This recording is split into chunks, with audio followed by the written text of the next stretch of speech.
Assalamualaikum warahmatullahi wabarakatuh. Hai teman-teman, kembali lagi bersama kita dari kelompok 4 Kimia Dasar, kelas 4A Agribisnis. Nah, di video kedua kita kali ini, kita akan membahas materi mengenai antosantin dan tanin. Sebelum kita mengetahui apa itu antosantin dan tanin, kita perkenalan terlebih dahulu yuk. Pembahasan pertama kita akan membahas tentang pengertian antosantin. Antosantin merupakan kelompok pigmen flavonoid yang larut di dalam air dan berwarna kuning. Contoh antosantin itu sendiri yaitu quercetin pada kulit bawang, aspiritin pada jeruk dan lemon, dan apigenin pada dahlia kuning. Antosantin juga merupakan suatu glikosida dengan satu atau dua monosakarida. Pemanasan dalam asam encer akan memecahnya menjadi flavon dan turunannya dan monosakarida. Antosantin sangat peka terhadap perubahan pH. Sebagai contoh, misalkan kita merebus kentang atau bawang putih di dalam larutan dengan pH 8 atau lebih, maka warna bahan tersebut akan berubah menjadi kuning karena terbentuk senyawa flavon. Tetapi jika kita merebus kentang atau bawang putih pada larutan dengan pH 6 atau kurang, maka warnanya akan menjadi lebih putih dan tidak berwarna.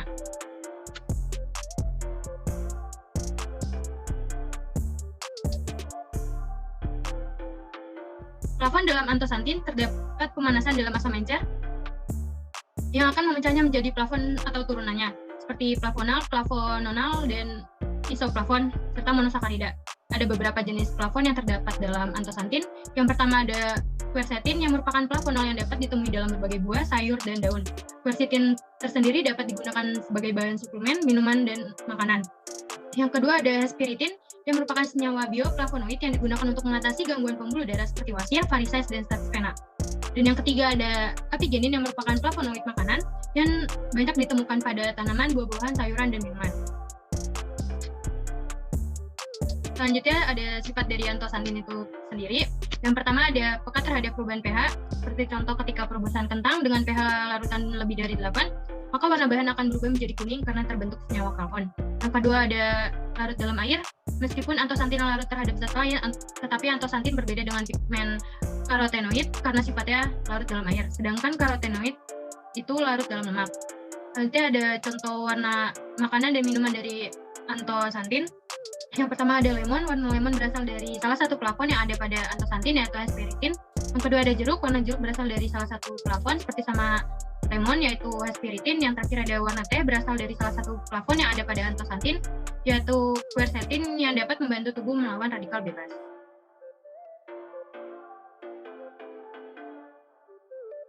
Selanjutnya ada pengertian tanin. Tanin secara umum didefinisikan sebagai senyawa polifenol yang memiliki berat molekul cukup tinggi, lebih dari 1000, dan dapat membentuk kompleks dengan protein.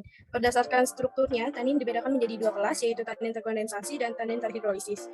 Tanin memiliki peranan biologis yang kompleks. Hal ini dikarenakan aktivitas tanin yang sangat kompleks mulai dari penganda protein hingga penghelak logat, sehingga efek yang disebabkan tanin tidak dapat diprediksi. Tanin juga dapat berfungsi sebagai antioksidan biologis. Maka dari itu, semua penelitian tentang berbagai jenis senyawa tanin mulai dilirik para peneliti sekarang. Next.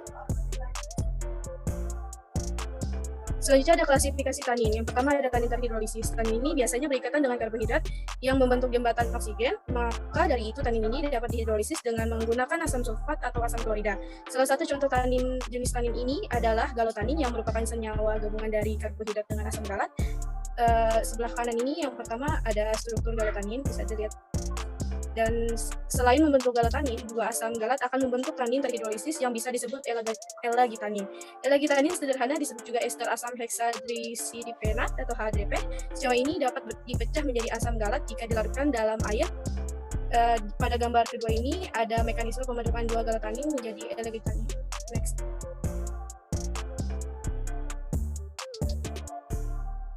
Yang kedua ada tanin terkondensasi. Tanin jenis ini biasanya tidak dapat dihidrolisis, tapi dapat dikondensasi menghasilkan flavonoid.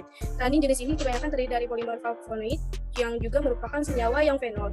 Nama lain dari tanin ini adalah proanthocyanidin, merupakan polimer dari flavonoid yang dihubungkan dengan C8 dan C4. Salah satu contohnya adalah sorghum procyanidin, dapat dilihat pada gambar di samping yang pertama ini. Senyawa ini merupakan trimer yang tersusun dari epitekim dan katekin. Senyawa ini jika terkondensasi maka akan menghasilkan flavonoid jenis flavon dengan bantuan nukleofil berupa fluorobusinol, dapat dilihat pada gambar yang kedua ini. Next. Selanjutnya ada manfaat tanin. Tanin termasuk dalam golongan polifenol dan terdiri dari beberapa jenis. Salah satunya, yang pertama ini ada L-agitanin. Jenis tanin yang terdapat dalam teh adalah L-agitanin. Penelitian menunjukkan bahwa L-agitanin diduga dapat meningkatkan pertumbuhan dan aktivitas bakteri usus yang menguntungkan, serta berperan dalam mengurangi pertumbuhan dan penyebaran sel kanker. Nah, yang jenis kedua ini Epigallocatechin galatea atau EGCG. Jenis taninnya ini yang ditemukan dalam teh hijau adalah Epigallocatechin galatea atau EGCG. EGCG ini termasuk dalam kelompok senyawa yang dikenal sebagai katekin. Dalam penelitian terhadap hewan ditemukan bahwa EGCG diduga dapat mengurangi peradangan dan melindungi tubuh dari kerusakan sel dan penyakit kronis tertentu, seperti penyakit jantung dan kanker. Selain itu, EGCG juga dipercaya dapat membantu mengurangi berat badan dan meningkatkan fungsi sel saraf dan mencegah penyakit otak akibat pertambahan usia. Yang terakhir, jenis Teflavin dan Terubigin. Jenis yang Teflavin ini diduga dapat menjaga metabolisme tubuh, mencegah pertumbuhan bakteri Porphyromonas gingivalis, penyebab sakit gusi atau sakit gigi, mencegah dan mengendalikan infeksi pada saluran pencernaan, serta menjaga kepadatan massa tulang. Sedangkan jenis tanin yang bernama Terubigin diduga memiliki efek anti kanker, serta baik bagi kesehatan saluran pencernaan dan tulang. Selain ada manfaatnya, jika tanin dikonsumsi berlebihan dapat menyebabkan mual dan berkurangnya zat besi dalam tubuh. Selanjutnya ada sifat tanin. Yang pertama ada sifat fisika yang menurut Hagerman ialah sebagai berikut. Yang pertama, memiliki gugus fenol dan bersifat koloid. Yang kedua, jika dilarutkan ke dalam air akan membentuk koloid dan memiliki rasa asam dan cepat. Yang ketiga, semua jenis tanin dapat larut dalam air. Yang keempat, kelarutan besar dan akan bertambah besar apabila dilarutkan dalam air panas. Yang kelima, jika dicampur dengan alkaloid dan gelatin akan terjadi endapan. Yang keempat, yang keenam mengendapkan protein dari larutan dan bersenyawa dengan protein tersebut sehingga tidak dipengaruhi oleh enzim proteolitik. Yang terakhir, yang ketujuh, tanin akan larut dalam pelarut organik seperti metanol, etanol, aseton, dan pelarut organik lainnya. Selanjutnya ada sifat kimia pada tanin menurut Hagerman ialah sebagai berikut. Yang pertama, umumnya tanin mempunyai berat molekul tinggi, cenderung mudah dioksidasi menjadi suatu sebagian besar tanin berbentuk amorf dan mempunyai titik leleh. Yang kedua, tanin dapat diekstrak dengan menggunakan campuran pelarut campuran atau bertingkat atau pelarut tunggal. Yang ketiga, merupakan senyawa kompleks dalam berbentuk campuran polifenol yang sukar dipisahkan sehingga sukar mengkristal. Yang keempat, tanin dapat diidentifikasikan dengan kromatografi. Yang terakhir, yang kelima, senyawa fenol dari tanin mempunyai aksi astringenti, antiseptik, dan pemberi warna.